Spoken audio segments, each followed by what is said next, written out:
안녕하세요. 아침 묵상 시간입니다. 오늘은 사도행전 21장 37절에서 22장 11절까지 말씀입니다. 같이 한번 읽어보겠습니다. 바울을 데리고 영내로 들어가려 할 그때에 바울이 천부장에게 이르되 내가 당신에게 말할 수 있느냐? 이르되 내가 헬라말을 아느냐? 그러면 내가 이전에 소요를 일으켜 자객 4,000명을 거느리고 광야로 가던 애굽인이 아니냐? 바울이 이르되 나는 유대인이라 소읍이 아닌 길리기아 다소시의 시민이니 청컨대 백성에게 말하기를 허락하라 하니 천부장이 허락하거늘 바울이 층대 위에 서서 백성에게 손짓하여 매우 조용히 한 후에 히브리 말로 말하니라. 사도행전 22장. 부형들아, 내가 지금 여러분 앞에서 변명하는 말을 들으라. 그들이 그가 히브리 말로 말함을 듣고 더욱 조용한지라. 이어 이르되 나는 유대인으로 길리기아 다소에서 났고 이 성에서 자라 가말리알의 문화에서 우리 조상들의 율법의 엄한 교훈을 받았고 오늘 너희 모든 사람처럼 하나님께 대하여 열심히 있는 자라. 내가 이 도를 박해하여 사람을 죽이기까지 하고 남녀를 결박하여 옥에 넘겼노니 이에 대제사장과 모든 장로들이 내 증인이라. 또 내가 그들에게서 다메섹 형제들에게 가는 공문을 받아가지고 거기 있는 자들도 결박하여 예루살렘으로 끌어다가 형벌받게 하려고 가더니 가는 중 다메섹에 가까이 갔을 때에 오정쯤 되어 호련히 하늘로부터 큰 빛이 나를 둘러 비치매 내가 땅에 엎드러져 들으니 소리 있어 이르되 사울아 사울아 네가 왜 나를 박해하느냐 하시거늘 내가 대답하되 주님 누구시니이까 하니 이르시되 나는 내가 박해하는 나사렛 예수라 하시더라. 나와 함께 있는 사람들이 빛을 보면서도 나에게 말씀하시는 이의 소리는 듣지 못하더라. 내가 이르되 주님 무엇을 하리이까? 주께서 이르시되 일어나 다메섹으로 들어가라. 네가 해야 할 모든 것을 거기서 누가 이르리라 하시거늘 나는 그 빛의 광채로 말미암아 볼 수 없게 되었으므로 나와 함께 있는 사람들의 손에 끌려 다메섹에 들어갔노라. 과거 바울은 그리스도인들을 포박하러 다메섹으로 대제사장의 공문을 들고 원정 출장 핍박을 떠났습니다. 이는 마치 호랑이가 토끼를 잡으려고 출동한 것과 같이 아주 매서운 기세로 출동을 했죠.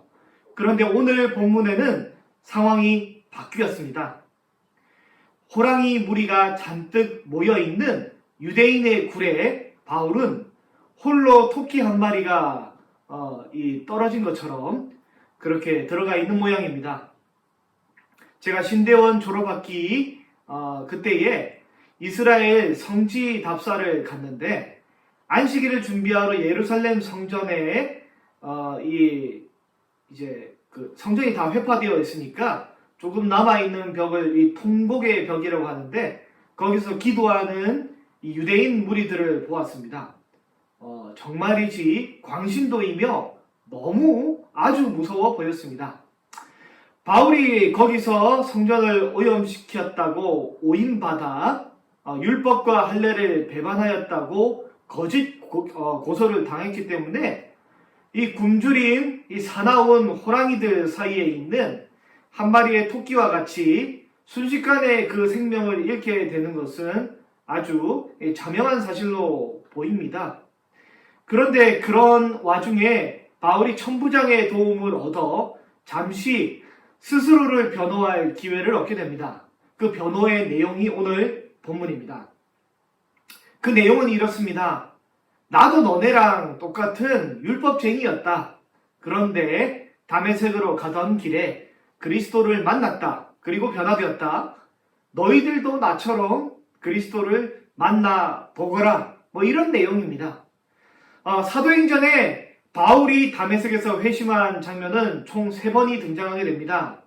이러한 이 3번의 이 같은 사건에 대해서 세 번이 등장하게 된 것은 역사적으로 바울 사도권에 대해서 초대교회 당시에 이 변증할 만한 필요가 있기 때문에 너무도 중요했기 때문에 같은 사건을 무려 세 번이나 강조하고 있습니다. 이 본문에서는 각 기록마다 그 강조점이 조금 다른데요. 첫 번째 사도행전 9장에서는 역사적 회심 장면을 최초로 있는 그대로 기술하고 있는 장면이고, 두 번째 오늘 본문 22장에서는 이 바울이 유대인들에게 자신이 믿게 된 그 내용을 변증하는 이 장면이고, 마지막 세 번째 22장에서는 불신자 아그리빠에게 간증을 하며 복음을 전하게 되는 과정 중에 자신의 극적 회심 장면을 언급하는 그 내용이 바로 26장의 내용입니다. 같은 사건이지만 그 강조점에 따라서 세 번 다르게 기록하고 있는 것이죠. 그 문제는 뭐냐면 이 세 번이 기록된 바울의 회심 장면이 그 맥락이 대부분 그 사건의 맥락이 같지만 각각의 소소한 부분에 있어서는 그 조금 다른 기술을 하고 있다는 점입니다. 9장과 22장만 살펴보면 사도행전 9장의 회심 장면에서는 사울이 다메섹으로 가던 중에 호련히 하늘로부터 이 빛이 바울을 비춥니다. 그런데 이 차이점이 뭐냐면, 그런데 같이 가던 사람들이 어떤 소리를 듣지만 아무도 보지를 못합니다. 결국 이 빛으로 인해서 바울은 눈을 상하게 되고 아무것도 못 보고 다른 사람에 이끌려 다메섹으로 가게 됩니다. 사도행전 22장의 회심 장면에서는 사울이 다메섹으로 가던 중에 오정쯤 호련히 하늘로부터 큰 빛이 바울을 비추게 됩니다. 여기까지는 같지만 조금 다른 게 오늘 본문 9절 9절을 보면 나와 함께 있던 사람들이 빛은 보면서 나더러 말씀하시는 이의 소리는 듣지 못합니다. 예수님의 소리는 듣지 못합니다. 다음 부분은 또 비슷한데요. 바울이 눈이 상해서 아무것도 못 보고 다른 사람의 손에 이끌려 다메섹으로 들어가게 됩니다. 이 두 부분의 차이가 뭡니까? 9장에서는 동행자들이 소리는 듣지만 아무도 못 보고요. 22장 오늘 본문에서는 동행자들이 바울에게 말씀하시는 이의 소리를 못 듣고 빛만 보게 됩니다. 성경은 오류가 없는데 왜 이런 기록의 차이가 있게 됩니까? 같은 사건이라 할지라도 그것을 기록한 의도에 따라서 그 강조점이 다르게 됩니다. 이 같은 돼지고기 삼겹살이라 할지라도 해부학적으로 삼겹살 자체를 설명할 수 있고, 같은 삼겹살이라도 그것을 구워 먹을 때와 보쌈을 해 먹을 때 그 모양과 형태가 다르게 된 것이죠.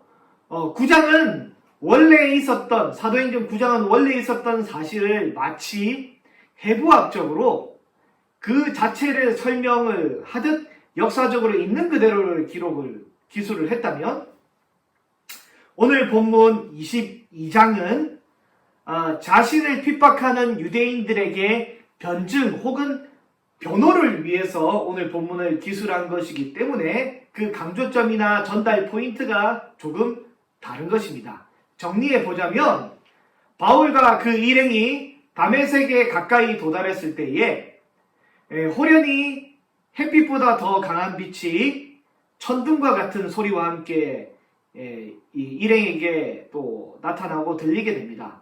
그 순간 모두 다 땅에 엎드려졌고 바울은 즉시 시력을 잃게 되었고, 시력을 잃은 그 순간 그에게 말씀하시는 부활의 예수님의 음성을 듣고서는 대화를 시작을 했습니다. 그러나 그 대화를 하던 중에 일행들은 밝은 빛을 보기는 했지만 바울에게 말씀하시는 그리스도의 음성은 듣지는 못하고 천둥 같은 소리만 들었을 뿐 다른 일행들은 예수님의 음성을 또렷이 듣지는 못한 것이죠. 그런데 왜 바울은 이 본문을 가지고 와서 유대인들에게 지금 전하고 있는 것입니까? 왜 이 본문을 사용해서 본문을 잘 이렇게 구장의 내용들을 원래 있던 그 내용들을 잘 요리해서 왜 지금 유대인들에게 들려주고 있는 것입니까? 유대인 너희는 그리스도의 사건, 역사적인 사건에 대해서 빛을 잠시 보기는 했고, 이 천둥같이 웅장한 소리를 듣기는 했지만, 이 그리스도의 죽음과 부활로 인해서 하늘이 바뀌고, 이제 변화되는 역사적인 현장들을 보기는 했지만, 그렇지만, 그리스도와 대화를 직접 나누지는 못하고, 그리스도의 음성을 직접 듣지는 못했다는 것입니다. 그렇기 때문에 그들이 변하지 않은 것이죠. 바울은 스스로가 원래 율법에 열심히 있던 사람입니다. 유대인 중에 유대인이고 지금 바울은 자신을 죽이려고 핍박하고 있는 열심을 가지고 있는 유대인의 그 모습이 곧 사실은 과거의 바울의 모습과 똑같은 모습이죠. 무엇이 그를 변화시켰습니까? 무엇이 그를 새 사람이 되게 만들었고 무엇이 그의 인생을 바뀌게 만들었습니까? 바로 바울이 그리스도 예수의 음성을 듣게 되었기 때문에 그가 변화되었고 바뀌게 된 것입니다. 우리 사랑하는 귀한 성도 여러분, 믿음은 들으면서 나고 들음은 그리스도의 말씀으로부터 나오게 됩니다. 모두 다 같은 예배 공간에 있을지라도 이 그리스도의 말씀이 귀에 들려야지만 믿음이 발생하고 믿음이 생기게 되는 것입니다. 오늘 이 시간 이 말씀을 듣는 저와 여러분에게 또한 우리에게 또 우리의 자녀들에게 그리스도의 그 말씀이 영혼의 귀에 들려야 믿음이 생기게 되는 것입니다. 그런 믿음이 저와 여러분에게 또 우리의 자녀들에게 발생하고 생길 수 있도록 기도하시기를 바랍니다. 기도하겠습니다. 신실하신 우리 하나님 아버지, 고마우신 하나님 아버지, 그냥 웅웅거리는 소리로 들릴 수 있겠지만 우리가 끝까지 못 볼 수도 있겠지만 어느 순간 그리스도께서 우리에게 개입하셔서 그리스도를 보여주시고 그리스도의 말씀을 들려주심에 감사드립니다. 그래서 우리가 믿음이 생기고 우리 주를 따라가고 있습니다. 하나님 아버지, 아직까지 그리스도의 음성을 듣지 못한 자, 그리스도의 음성을 듣게 하여 주시고 아직까지 그리스도의 음성을 듣지 못한 우리의 자녀들이 있다면 그리스도의 음성을 들을 수 있도록 은혜를 베풀어 주옵소서.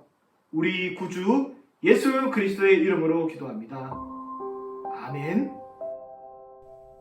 오늘은 감비아에서 사역하시는 한병희, 김현희 선교사님을 위해서 기도해 주시기를 바랍니다.